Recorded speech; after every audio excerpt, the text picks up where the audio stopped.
नमस्कार साथियों।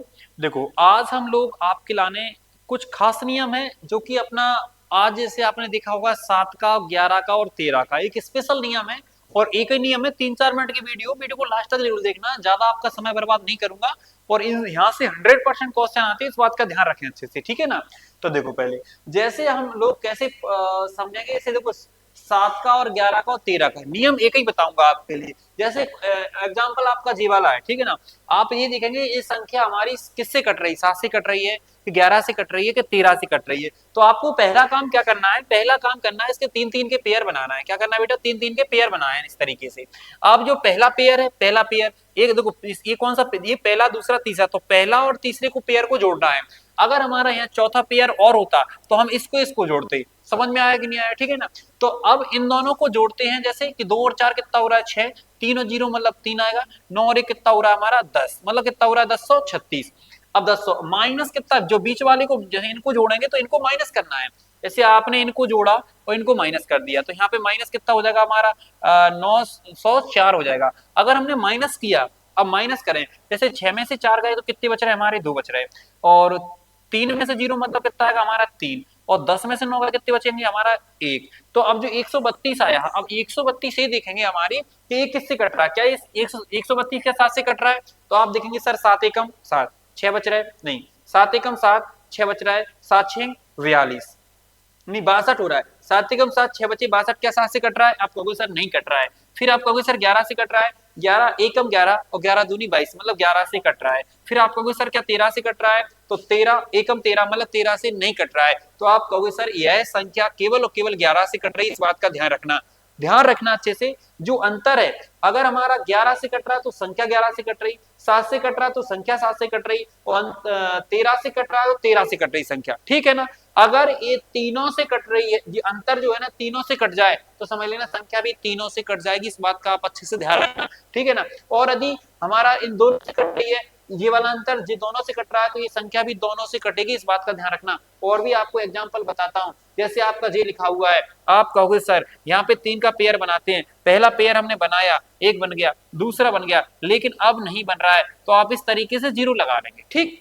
आप कहोगे सर इनको ऐड कर लो, तो आप 797 लिखा है, 797 में जोड़ेंगे तो ये आएगा हमारा 804 आएगा। कितना आएगा बेटा, 804 आएगा, ठीक है।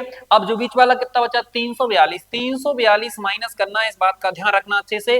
माइनस करोगे 4 में से 2 जगह 2 बचेगा, 10 में से 4 जगह 6 बचेगा, 8 में से 4 जगह 4 बचेगा, यहाँ पे आ रहा हमारा 462। कितना आ रहा है, 462। बात क्लियर है। अगर ये 11 से कट रहा है या 7 से भाग लगाया तो 7×42, 4 बचे, 7×42 मतलब ये 7 से कट रहा है, ये अंतर हमारा 4 7 से कट रहा है, तो इसका मतलब ये संख्या भी 7 से कटेगी। इसको 11 का भाग लगाया, 11 चौक 44, 2 बच रहा है, 11 दूनी 22 मतलब 11 से भी कट रहा है। अगर 11 से कट रहा है तो संख्या भी 11 से कटेगी, ध्यान रखें अच्छे से। इसके बाद अगर हम 13 से भाग लगा के देखते हैं, 13 थी 39 और यहाँ पे 7 72, नहीं 13 से कटेगा, तो आप कहोगे सर 13 से यह संख्या नहीं कटेगी। बात आपको समझ में आया या फिर नहीं आया, अच्छे से। इसके बाद एक एग्जांपल और है आपके सामने, जैसे 3 के पेयर बनाओ, पहले आप लोग 3 का पेयर बनाया हमने, 3 का जैसे ही पेयर बनाया हमारा ये अधूरा पेयर रह गया, तो इस तरीके से हम लोग क्या करेंगे कि एक 0 लगा लेंगे, इनको हम जोड़ना है। ये 5 और 1 कितना हो रहा है हमारा 6 हो रहा है, और 9 और 6 कितना होता है 15, 15 और 15 हो जाएगा लगभग, कितना आएगा हमारा, हाँ 9 और 6 15 और 3 और 1 4, कितना आ रहा है 456। कितना आ रहा है 456। फिर हम देखेंगे इसमें भी कितना लिखा हुआ है 456। ध्यान रखना अच्छे से, अगर यहाँ 456 माइनस करते हैं तो पूरा क्या आएगा 0। तो देखो 0 सुनो पहले, 7 से भी कटता है, 11 से भी कटता है और 13 से भी कटता है, तीनों से कटता है, मतलब 0 आता है, इसका मतलब तीनों से कटता है। जब तीनों से कटेगा तो इसका मतलब ये संख्या भी तीनों से कटेगी, 7 से भी कटेगी और 11 से भी कटेगी और 13 से भी कटेगी, ध्यान रखना अच्छे से।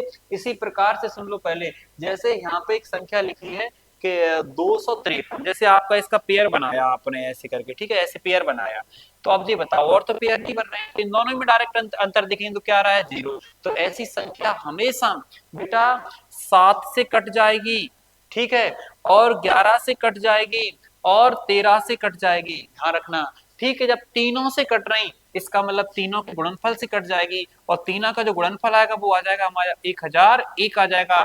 ध्यान रखें ऐसी संख्या हमेशा 1001 से कटेगी, इस बात का ध्यान रखना।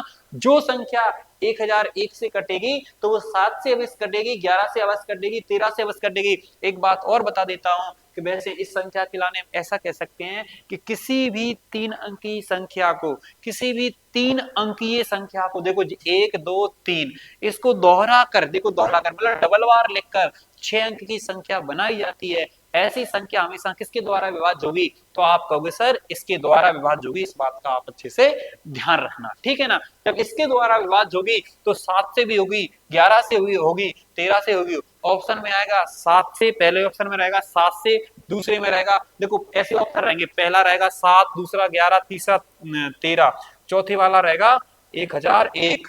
तो आप ना तो 7 लगाना है, ना ही 11 लगाना है, ना ही 13 लगाना है, आपको लगाना सर 1001 के द्वारा पूर्णता विभक्त होगी, इस बात का ध्यान रखना। या फिर इस ऑप्शन में रहेगा तीनों के द्वारा पूर्णता विभक्त होगी, तो आप कहोगे सर तीनों के द्वारा पूर्णता विभक्त होगी। इसी के साथ में अपनी वीडियो को समाप्त करते हैं। अगर वीडियो आपको अच्छा लगा हो तो वीडियो को ज्यादा से ज्यादा सभी लोग शेयर करो।